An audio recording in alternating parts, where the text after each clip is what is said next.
Election के verdict के बाद, चुनाव के वर्डिक्ट के बाद हम एक बहुत ही स्पेशल बातचीत कर रहे हैं नीलकंठ मिश्रा से। ये चीफ इकोनॉमिस्ट हैं एक्सिस बैंक के और हेड ऑफ ग्लोबल रिसर्च हैं एक्सिस कैपिटल में। धन्यवाद आपके समय के लिए। सबसे पहले तो नई सरकार को आपकी क्या सजेशन होगी, क्या टॉप 5 एडवाइस होगी, क्या मैसेज होगा जिससे पहले कि वो चार्ज लें इकोनॉमी के लिए और भारत की मार्केट्स के लिए? देखिए, केंद्र सरकार का के जो डिसीजंस होते हैं या जो रिफॉर्म्स होते हैं उनका असर अर्थव्यवस्था पे काफी वर्षों के बाद दिखता है। जैसे जीएसटी जब लाई गई थी तो आपको याद होगा काफी उथल पुथल हुई थी, काफी लोगों ने सवाल पूछे थे कि भाई क्यों किया, ये सब पहला ही ठीक था। बट अब जब जीएसटी स्टेबलाइज कर गई है तो 2022-23 के बाद से आपने देखा होगा कि अब हर किसी को लग रहा है कि वाह, जीएसटी काफी अच्छा रिफॉर्म था। सो जो केंद्र सरकार करती है उसका असर अर्थव्यवस्था पे काफी अंतराल के बाद होता है। तो अभी तो जो भी हो रहा है, इनफैक्ट जो हमारी अर्थव्यवस्था है वो मुझे लगता है 7% पे बढ़ती रहेगी, ग्रो करती रहेगी कम से कम। तो अगले 3 से 5 साल तो मुझे लगता है ये होता रहेगा, क्योंकि इसके दो मुख्य कारण हैं। एक है कि हमारी रियल एस्टेट साइकिल जो जो घर बनने थे 2012 से 22 के बीच में, 21 के बीच में, वो नहीं बने।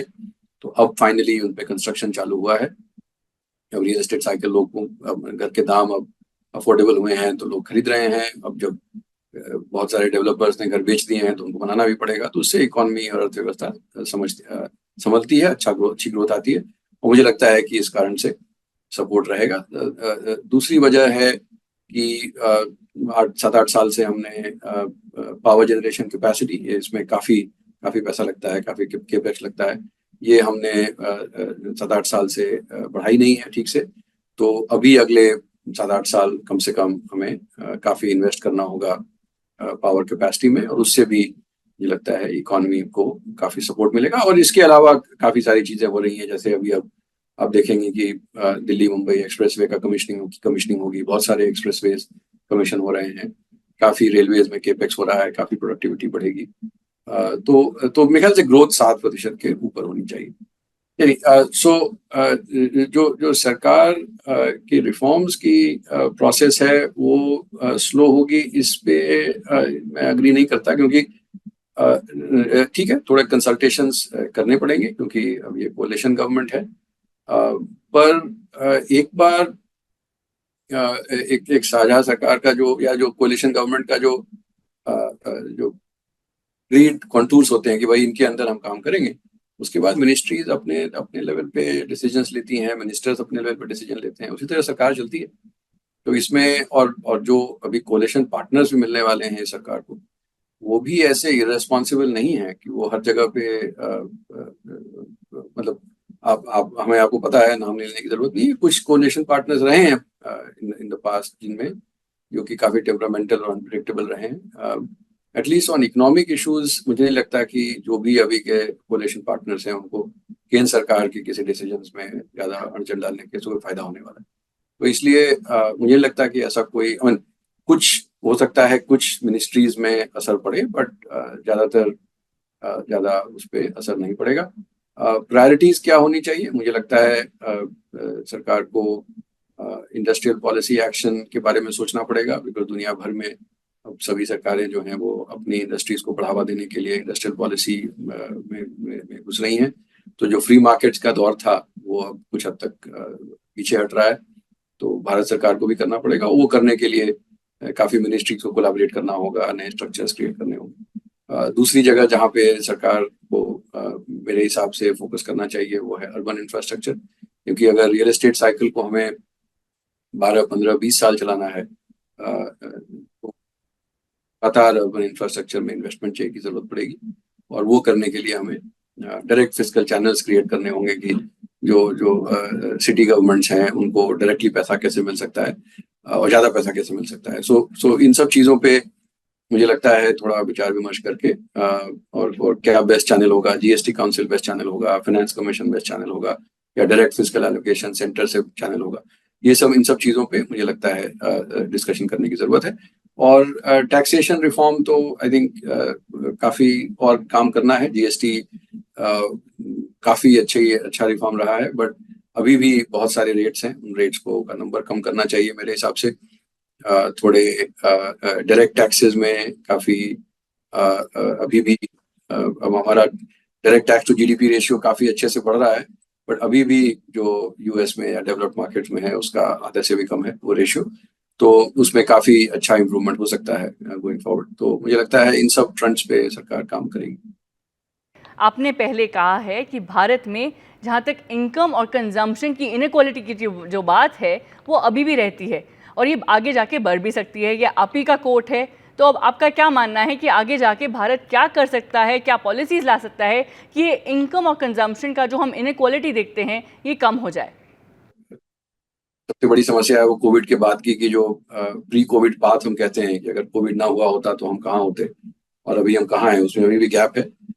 वो गैप 2 साल पहले शायद 12% था, अभी 6% हो गया है 25 में। और इसको अगर हम नैरो कर दें और तो इनइक्वालिटी कम हो जाएगी। बिकॉज हुआ क्या है कि वो इफेक्टिवली 8-9 महीने पीछे हैं हम लोग जहाँ होना चाहिए था। तो वो जो 8-9 महीने में जो वर्कर्स आए हैं, और हर साल आपको पता है 1 से सवा करोड़ वर्कर हमारे वर्कफोर्स में आते हैं, जो हमारी स्ट्रेंथ है।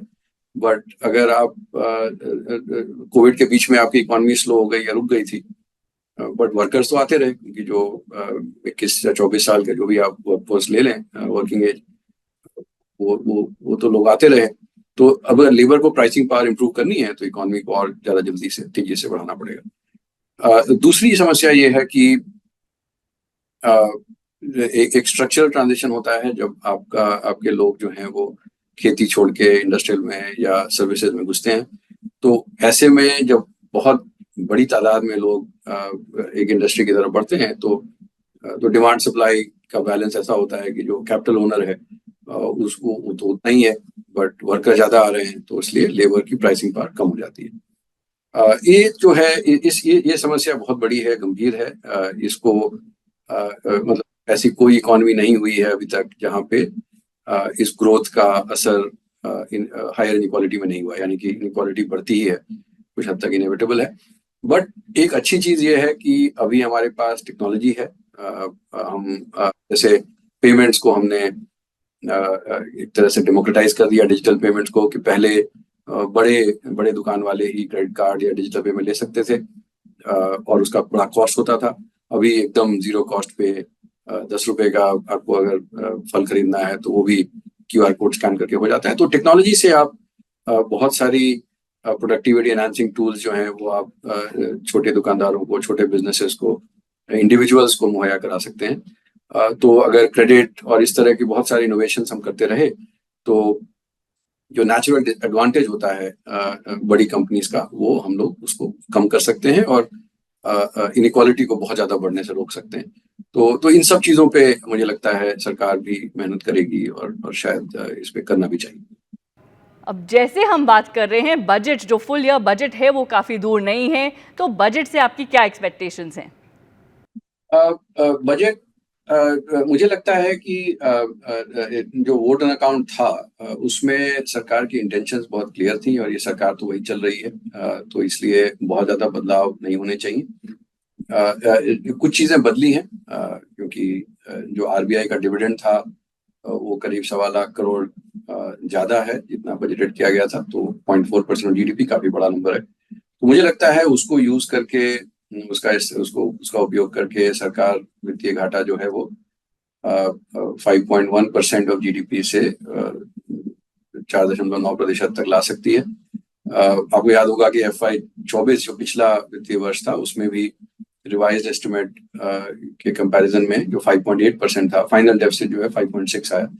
मुझे लगता है कि सरकार वो वित्तीय घाटा उसको गिराने से एक्चुअली कॉस्ट ऑफ बोरोइंग पूरे इकोनॉमी की कम हो जाती है। तो फिस्कल डेफिसिट कम करने से बॉन्ड यील्ड्स गिरते हैं और उससे बोरोइंग रेट्स हर किसी के कम होने शुरू हो जाते हैं। तो उससे मुझे लगता है काफी फायदा होगा। दूसरा, कुछ चीजों को सरकार ने फ्लैश आउट नहीं किया था, कोई नई बड़ी स्कीम्स नहीं अनाउंस की थी। कुछ जैसे वो डीप टेक R&D का फंड अनाउंस किया था, बट उसको डिस्पर्स कैसे किया जाएगा, उसको एडमिनिस्टर कैसे किया जाएगा, उस पे कुछ डिटेल्स नहीं दिए थे। तो मुझे लगता है कि उन सब डिटेल्स को भी सरकार शायद अनाउंस करेगी बजट स्पीच में। इसके अलावा मुझे नहीं लगता कि और बहुत ज्यादा बदलाव, क्योंकि आपको ये याद होगा कि जो भी आप अनाउंस करें वो एक बार जब पार्लियामेंट से अप्रूव होगा तो अप्रूव होते होते वो हो सकता है middle of August, end of अगस्त हो जाए। उसके बाद फिर 1-2 महीने लगेंगे वो मिनिस्ट्री को तैयारी करने में, तो अब बहुत ज्यादा समय बचता नहीं है। आपने देखा होगा कि पहले 1 मार्च को या 28 फरवरी को बजट प्रेजेंट होता था, अभी वो 1 फरवरी इसलिए हुआ था कि सरकार पूरे साल काम कर पाए, नहीं तो साल शुरू होने के बाद भी 2 महीने तक कुछ पेपर वर्क ही चलता रहता था। तो इसलिए बहुत ज्यादा बदलाव का भी समय नहीं है। मुझे लगता है फिस्कल डेफिसिट टारगेट और कुछ इस तरह के फ्लैशिंग आउट ऑफ डिटेल्स वही हैं जो इस बजट में हो सकते हैं वर्सेस द वोटर अकाउंट। और मार्केट्स की अगर हम बात करें तो जो डोमेस्टिक फ्लोज हैं, क्या यही भारत की स्टॉक मार्केट को अभी तक स्टेबल रख रहे हैं? आपका ये मानना है? देखिए, डोमेस्टिक फ्लोज जो हमारे हाउस होल्ड से जो स्टॉक मार्केट्स में आ रहे हैं उनको मैं अनइंटेंडेड बोलता हूँ। मतलब काफी हद तक लोग जो SIP लगाते हैं या जो EPFO के थ्रू फ्लोज आ रहे हैं या जो इंश्योरेंस के फ्लो आ रहे हैं वो सब हर महीना कोई बैठ के डिसाइड नहीं करता। आई थिंक वो सब चीजें अपने आप आती रहती हैं और मुझे लगता है आती रहेंगी। वो 35 से 40 बिलियन डॉलर है साल की, 1% ऑफ मार्केट कैप, जो बहुत बड़ा नंबर है। इस कारण से भी मार्केट काफी स्टेबल रहता है। विद इन द मार्केट मुझे लगता है कि अभी भी फाइनेंशियल्स, यूटिलिटीज, कंस्ट्रक्शन प्रॉक्सीज, जो अगर घर बनेंगे तो उसके लिए सीमेंट चाहिए होगा, काफी कुछ अलग चीजें चाहिए होंगी, उन सब के डिमांड जो है मेरे ख्याल से अगले 3-5 साल सपोर्टेड रहेंगे। तो हमारा प्रेफरेंस अभी उन्हीं सेक्टर्स में। और जो भारत के नौजवान हैं उनका आपको क्या संदेश है? आप एक IIT गोल्ड मेडलिस्ट से एक्सिस बैंक के टॉप ऑफिशियल बने हैं, AI का एरा आ रहा है, आपने इस पर भी काफ़ी बात करी है कि टेक्नोलॉजी जो है अब चेंज हो रही है, तो जो युवा है उनको आप क्या कहेंगे? इसी भारत की अर्थव्यवस्था जो है वो अगले 10-15-20 साल में काफी आगे बढ़ेगी। बहुत सारी अपॉर्चुनिटीज आएंगी, नए बिजनेसेस क्रिएट होंगे। अभी टेक्नोलॉजी बहुत सारे नए एवेन्यूज खोल रही है, काफी डिसरप्शंस होंगे। तो और इन डिसरप्शंस में स्पेशली हमारी जनसंख्या काफी यंग है, और काफी हमारे लोग जो हैं काफी यंग हैं, तो इसलिए नए स्किल्स जल्दी सीख सकते हैं और नए इंडस्ट्रीज को में एंटर कर सकते हैं। बहुत सारी नई ज्योग्राफीज खुल रही हैं, जैसे जापान, जर्मनी, इन सबको टैलेंटेड लोगों की बहुत ज़रूरत है। तो इसमें जो लोग जाते हैं 6-3-5 साल के लिए वहाँ से स्किल सीख के वापस भी आ सकते हैं, भारत की सेवा फिर से कर सकते हैं और वो इनकम के लिए भी अच्छा होता है। तो काफ़ी नए बट लोगों को थोड़ा 3-5 साल आगे का सोचना चाहिए। सोचने से फायदा होता है। एटलीस्ट मैं बहुत यंग नहीं रहा, लेकिन मैं इसको प्रैक्टिस करने की कोशिश करता हूँ कि अगले 3-5 साल में दुनिया कहाँ रहेगी, मेरा काम आगे 5 साल बाद कैसा हो सकता है, टेक्नोलॉजी कैसे इसको डिस्टर्ब कर सकता है, और उसके बेसिस पे फिर डिसीजन लेना कि मैं अपने बिहेवियर में, अपने जॉब्स में क्या बदलाव लाऊं, क्या नई बिजनेस अपॉर्चुनिटीज इमर्ज कर सकती हैं। सो थोड़ा आगे का सोच के उस तरह से स्किल डेवलपमेंट किया और ये मान के रखा कि भारत की अर्थव्यवस्था जो है वो अच्छा करती रहेगी। तो I think risk taking appetite जो है वो यूथ की और बढ़ सकती है। बहुत धन्यवाद आपके समय के लिए और ये बातचीत करने के लिए। Thank you for having me on your show, and आपको यहाँ बुलाने के लिए बहुत बहुत धन्यवाद।